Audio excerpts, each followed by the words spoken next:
Monday evening. The kids were already asleep in their rooms at the other end of the hall. Matt and Lynn sat in bed side by side, propped up with pillows. He was reading a book about the Civil War, and she was editing a marketing report. With a quiet sigh, Matt closed his book and turned on his side to look at his wife. He always liked how the tip of her tongue would peek out slightly when she was focused. Her pen hovered over the paper as she absent-mindedly tucked a strand of dark hair behind her ear. "Lenny?" She replied without looking up. Matt waited, and after a moment, she turned to look at him. "Do you love him?" Lynn froze and paled slightly. She looked at him silently, unable to bring herself to play the game of asking, "Who?" or trying to lie. Matt deserved better. "No," she said. "So, it's just about sex?" "Matt, she began, trying to meet his gaze. Then she lowered her eyes to the papers on her lap. "Yes, I think it's just about sex. Flirting, then sex." "I see," he said. Silence. "I think I would like you to sleep in the guest room," he said, his voice remaining calm and quiet. She nodded and got out of bed, slipping her feet into her slippers. She reached for the robe on the chair. "Unless, of course, you slept with him in this bed. If you did, I'll never sleep in it again." "No," she said, "I didn't do that." She wanted to say, "How could you think I could do such a thing?" But it would have been ridiculous given the circumstances. Without saying another word, Matt turned off the light on the nightstand and lay down, turning his back to her. Lynn looked at him for a minute, her face tense with pain. Then she quietly left the room, closing the door behind her. Friday evening, when Matt got home, the house was filled with delicious smells. He hung up his coat, and Lynn came out of the kitchen to greet him with a smile, though she didn't dare come too close.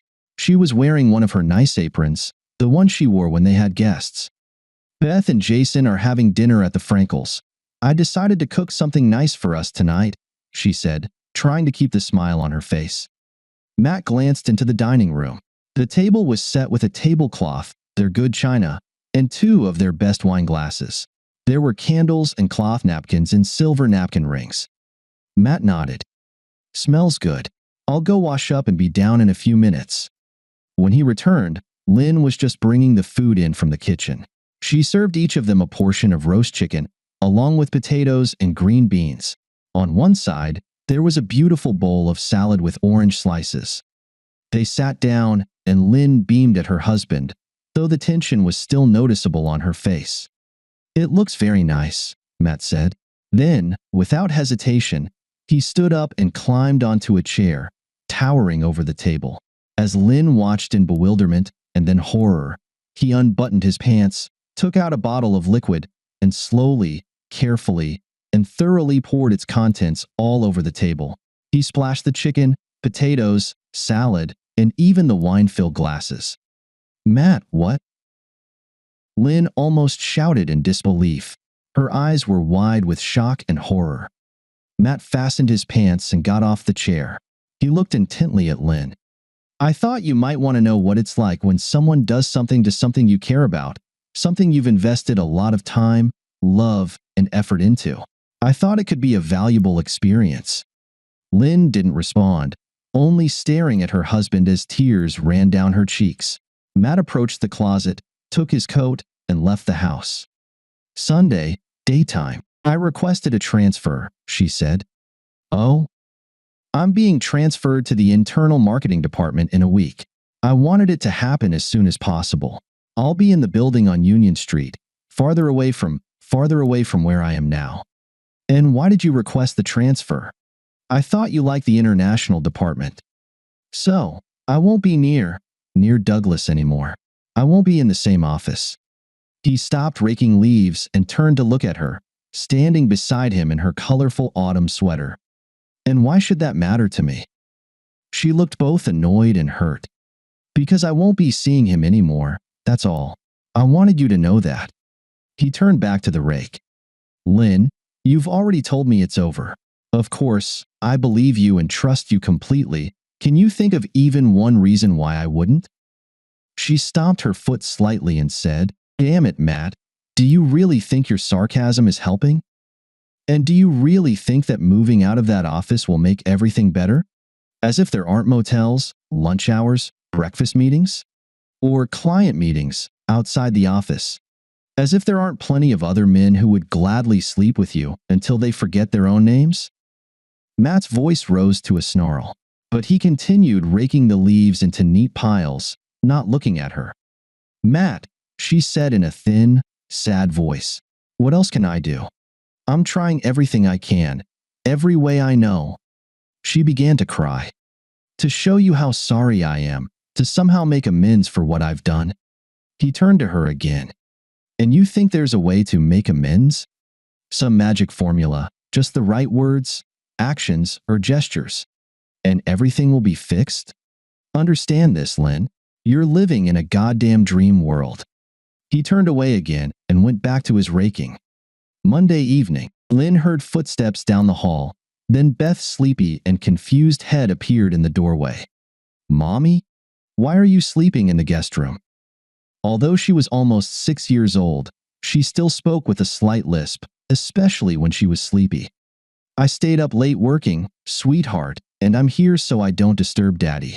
Did you have a bad dream? Beth solemnly nodded, and Lynn jumped out of bed to pick her up. Sleep with me, Betty, you and Big Bear. She tucked her daughter and the teddy bear under the blanket with her and lay down beside them. Within 5 minutes, Beth was sound asleep again. Lynn gently picked her and the teddy bear up and carried them back to Beth's room. On her way back to the guest room, she suddenly changed her mind and headed to the master bedroom. The door was slightly ajar, and the room was dark. Lynn paused, trying to find the right words, but was stopped by an unexpected sound. It was crying. Matt was quietly sobbing, probably into his pillow. Lynn stood there, listening, then slowly turned away and walked back down the hall to the guest room. Wednesday morning. Each day it became easier to sit in his office and work, to concentrate on what needed to be done. His thoughts still drifted to painful places, but not as often and not for as long. His secretary, Bernice, knew something was wrong, but she sensed that he didn't want to talk about it and stopped asking, offering only sympathetic smiles. At 10:50, he got up from his chair, walked to his door, and closed it. Then he took a dictionary from the bookshelf and placed it on the desk. He found the word he was looking for and read the definition aloud. Cuckold, a man with an unfaithful wife. He sat back down. I am a cuckold. He said it several times. The word felt strange in his mouth. I am a cuckold. I've been cuckolded. She cuckolded me. He sat for a while, staring into space. Then, with a sigh, he set the dictionary aside and returned to his work.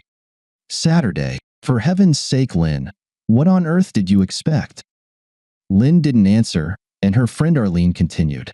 They were sitting in Arlene's kitchen, 2 cups of coffee between them. You're sleeping behind Matt's back with some other guy. Arlene saw Lynn flinch at the word but went on. And now you're surprised that he's angry and hurt? I'm not surprised, Arlene. Does he know how long it went on? Lynn shook her head. I have no idea. I don't know how he found out or when. He doesn't want to. We haven't talked about it. Do you think if you told him it was only a few times, it would make a difference? Not for me. Lynn grimaced. I mean, if it were the other way around, if he had slept with some other woman, 5 times, 20 times, I'd still be torn apart. So don't think I'm surprised. I'm not surprised, not one bit. I just don't know what to do. I can't reach him, and I don't know what the hell to do. She lowered her eyes, stirring her coffee with a spoon, while Arlene watched her silently. 3 weeks later, Wednesday afternoon. No, Matt said firmly. Then, a bit softer. No, I don't want her to tell me about it. The therapist frowned slightly. She had short dark hair, almost a Beatles haircut, and wore a brown corduroy sweater. Her name was Isabel Harshman. Don't you think it might help both of you? So you know why Lynn did what she did? Matt looked at her, not even glancing at his wife sitting beside him. I think it might help Lynn to get it off her chest, but I don't see how it can help me. Honestly, Dr. Harshman, I feel like I'm already suffering enough. Hesitantly, Lynn said, I thought that if I told you about it, how it happened and why, then you would understand that I could never do anything like that again. Matt turned and looked at her. Do you really believe that? Do you honestly think there's anything you can say that will restore my trust in you, Lynn? That will make me feel like I don't have to worry about you for the rest of my life, wondering when you'll jump into bed with another man? Lynn looked down at her lap. Very quietly, she said, No, Matt. I don't think there's anything I can say to do that. 2 months later, Thursday evening. Oh, Matt, it's so beautiful here. She smiled at him broadly, squeezing his hand across the table. They were sitting at a table on the veranda overlooking the Caribbean Sea. The air was delightfully warm, and there was still a red hue of the sunset in the sky. Between them on the table were a pitcher of sangria and a plate of grilled shrimp. Beautiful, isn't it? His smile in return didn't quite match hers. There was some tension on his face, perhaps around the eyes. He squeezed her hand for a few moments in response, then picked up his fork to spear another shrimp. Thank you so much for agreeing to come south with me. Lynn knew it was hard for him to hold her gaze for more than a moment. An hour later, they were making love in their room. Later, they lay side by side, Matt on his back with his hands behind his head, and Lynn snuggled against him with her head on his chest. That was wonderful, baby, she murmured in a low, relaxed voice, and Matt reached down to gently stroke her back. She seemed almost asleep, but then she lifted her head to look at him and said, It's not that I don't enjoy it, but lately, it seems like every time we're intimate, you always come from behind. She giggled. Are you trying to make me your girl? She asked playfully. Matt looked at her, his brow slightly furrowed. He sighed. When we do it missionary, He turned away. I watch your face, your expression, and I can't stop seeing you with him, imagining you looking at him the same way. Matt didn't finish the sentence. They lay still, and Lynn suddenly felt a chill. A few minutes later, Matt got up, put on shorts and a t-shirt, slipped into his sandals, and left the room. 5 weeks later, Sunday evening, most of the time, they worked in silence, standing in front of the bookshelves on opposite sides of the room. Lynn was sorting through their CDs, while Matt was organizing the books. He said, Should I keep the Dickens novels? I've read them all. It's up to you. Take them if you want. I'll never read them. She grabbed another handful of CDs and placed the ones that belonged to Matt in a small pile next to her. Then she turned and looked at him. She watched the muscles in his back move under his tank top, how every movement was smooth and precise. It was all so familiar that tears welled up in her eyes. In a low voice, she said, You know this isn't what I want. I never wanted this. Matt froze for a moment but didn't turn around. He held back a response and returned to the books. Words weren't necessary. Both knew what he would have said. 7 weeks later, Saturday evening, Mommy, Mommy. Beth and Jason shouted as they jumped out of Matt's car and ran into the house to hug her, leaving their overnight bags on the ground. Both started talking at once, telling her about the zoo and how giraffes were their favorites. They have such long necks. And how Dad bought them each some cotton candy. Then, after the greetings, they ran past her into the living room and turned on the TV. Matt smiled as he walked to the house, carrying the bags the kids had left behind. Lynn smiled back. Looks like they enjoyed the zoo. I still can't tell if they were thrilled or terrified. We got really close to the giraffes. They were towering over the wall right above our heads. And they also loved the giant tortoises. It was a good day. They chatted for another minute or two. Lynn said, Would you like to come in for a cup of coffee? The pot's on the stove. No, thanks, he said, feeling slightly awkward. I really should get going. All right, Lynn said, trying to keep a smile on her face. See you Wednesday evening, he said, turning back to his car. She stood and watched him until the Taurus reached the end of the street and turned left, disappearing from view. 4 months later, Monday evening, Beth was sitting at the kitchen table, coloring, while Lynn prepared dinner. Jason was on the floor, assembling his favorite wooden jigsaw puzzle for the 500th time.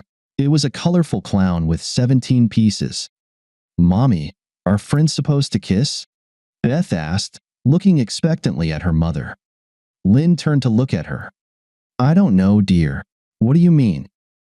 Well, I never kiss Artie, Melissa. Or my school friends. She made a face. It's so gross to kiss Artie. But we met Daddy's friend, and they keep kissing. Jason looked up from his puzzle. Angela is nice, he said. Yes, she is nice. She made us hot dogs and mac and cheese. Jason interrupted, then lost interest in the conversation and went back to his puzzle. Yeah, and she also said we could get ice cream next time. But she and Daddy keep kissing, like you and Daddy used to. Do friends always kiss? Lynn squeezed her eyes shut tightly for a moment. Then she opened them and smiled at Beth. Well, dear, some friends kiss and some don't. It all depends on the circumstances. But kids your age don't kiss their friends, so you don't have to worry about that. Okay, Beth nodded and went back to her coloring. She was drawing a duck that looked a lot like a stegosaurus. Dinner time, Lynn called. Go wash your hands. When the kids returned to the table, she said, at least 2 pieces of broccoli each. Or no dessert tonight. She watched as they put ketchup on their burgers and started eating. Then she went back to her bedroom and closed the door. She sat in the chair by the bed, put her face in her hands, and cried. Thank you for listening until the end.